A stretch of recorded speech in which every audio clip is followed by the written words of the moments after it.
Peace and blessings, and welcome to another edition of Harambee. I'm your host, Larry Hayes, and I'm honored to have as my guest Pierre Roberts.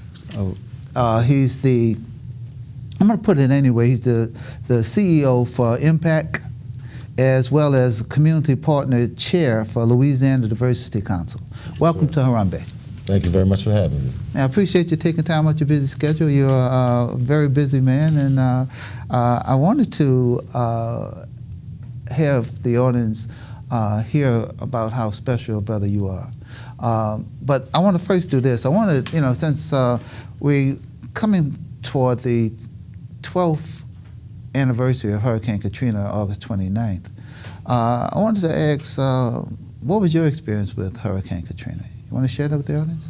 Sure. My experience with Katrina was a week before the storm. I relocated back to Atlanta and was not expecting the storm coming at all. And then once it came, my family moved up there with me.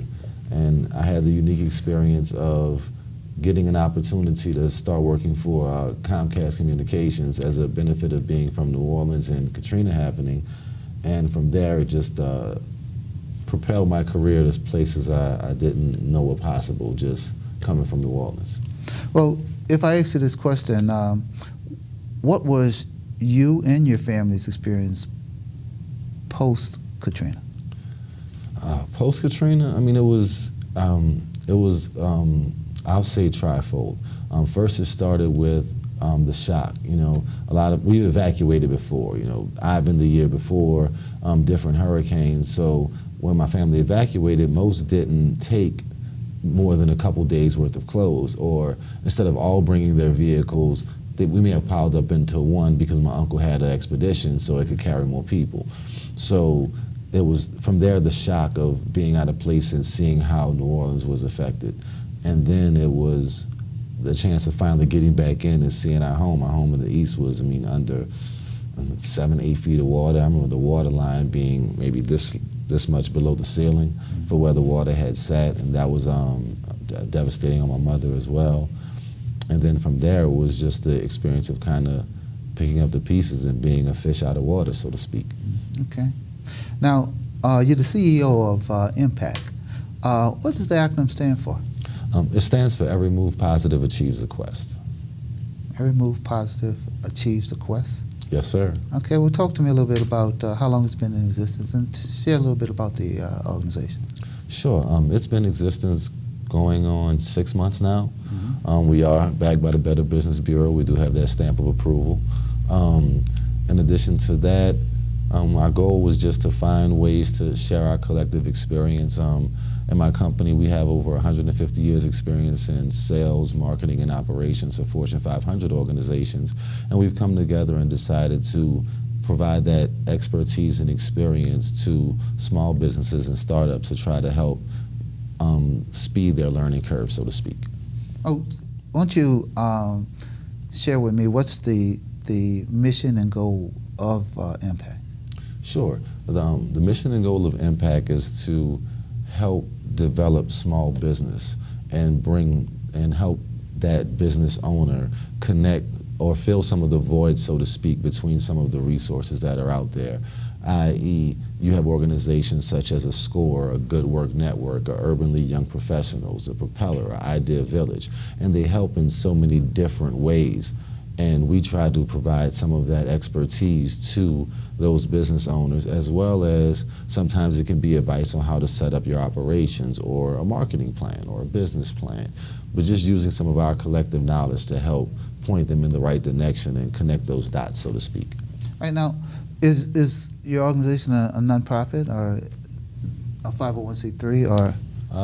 No, sir, we're not. We're actually in the process of changing our organizational structure to a L3C, which is actually a new type of organization. I've heard it's only available in 7 states, with Louisiana being one of them, and it allows you to have a section of your business operate as a nonprofit, but then the other remaining portion of your business operate as a for-profit. So it is a hybrid model that's available in Louisiana, and we're using that model.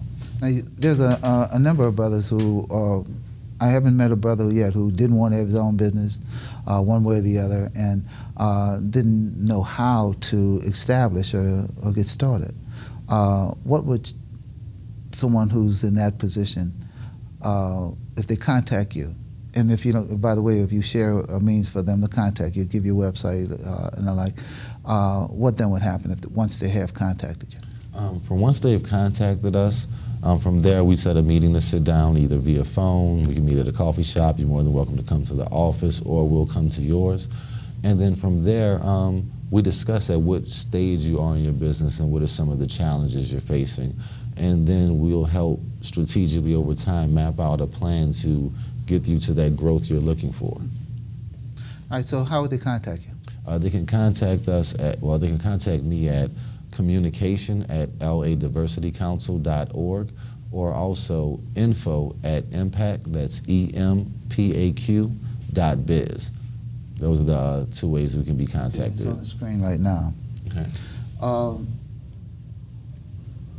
Is there a fee? Yes, there is.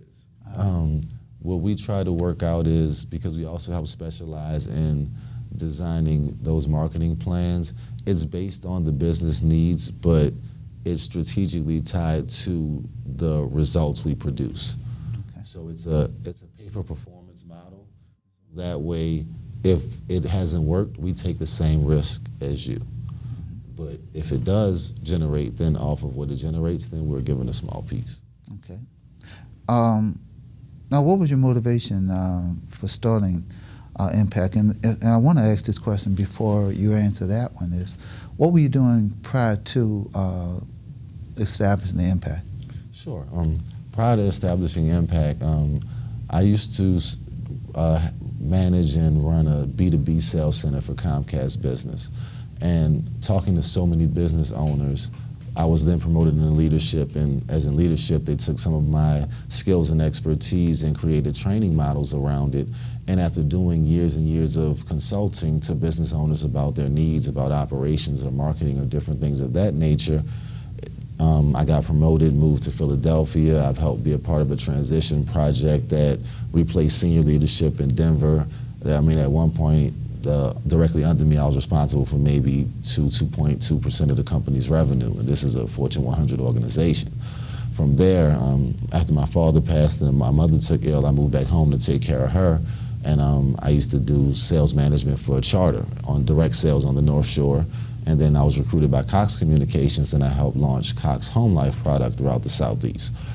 And through that experience, from talking to business owners and different things of that nature, I realized that with my experience and expertise, this could be a way of me giving back to the city that raised me, the city that taught me everything I know, that got me those opportunities. If it wouldn't have been for Ben Franklin Elementary, for McMain, for those teachers, for those Goretti Park, those type of things that were key things in my life, and also partially Katrina, so to speak, I would have never been granted the experience or that chance to learn the way I did. So from there, I felt it was only right to find a way to give back that to my community. Okay. The Empaq, you started, now that was the question I was asking earlier, you started it as a means to, what was your focus or your goal when you gave birth to it? The focus was, from talking to the other ownership in the group, how can we help? How can we provide a way to give back where we could still maintain a lifestyle that we were comfortable with, but without having to be something that was out of the affordability of reach of the people. And it came from us brainstorming and also leveraging some of our connections in various industries and picking brains to make those connections to find a way to be able to exactly do that, help small business grow. We realize that it's at a time and a place where companies are downsizing. If you look at how many Macy's stores have closed, if you look at, let's say, a Cox Communications, great organization, very diverse, family oriented, have great things to say about them, but they still face challenges that force them to have to downsize. They don't have as many call centers here as they used to, or employ as many as they have. So that would that can be twofold. That can be a blessing or a curse. It can be used as an opportunity for a small business to thrive if we seize that opportunity, but it does take sharing that experience and knowledge and the things that we wouldn't be able to learn otherwise. Our economy is so tourism and hospitality based to where individuals don't have the opportunity to gain that experience. I mean, if you look at just say telecommunications companies alone, you only really have a Cox or a AT&T that really has a footprint here. Where if you go to Atlanta, you have 10 different ones or 20 different ones. There's such a business infrastructure there that you can learn from those organizations.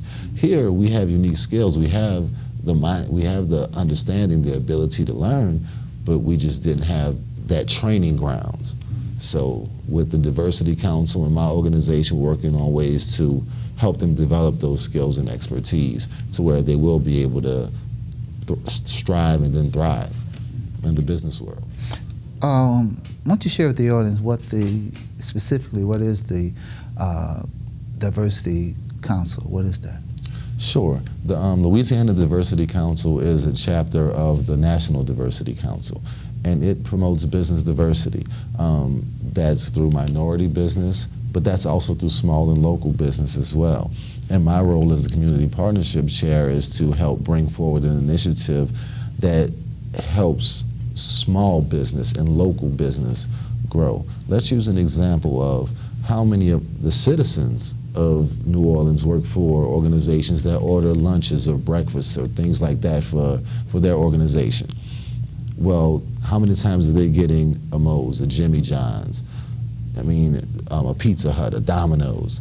And I do understand that those franchises are owned by sometimes local individuals, but what if it was a Big Cheesy Nola or Lenora's or a Fire Food and Spirit or a Bangkok Thai?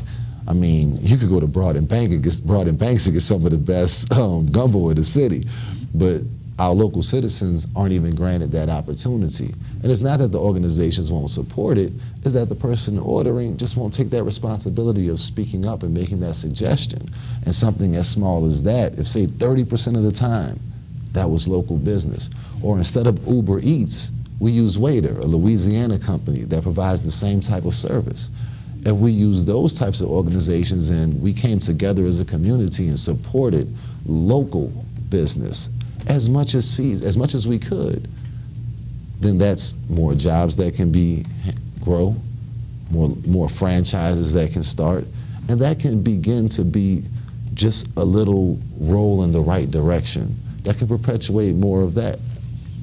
So that's part of the role of the Diversity Council, is trying to help get small business a little bit more of the market and a little bit more exposure and create a platform to where they can have their story told. Well, I'm going to ask you a question relative to what has been your experience, the challenges you face as a black entrepreneur. It's a reality question. It's a reality. I say the biggest challenge I faced is doubt from my own. Mm-hmm.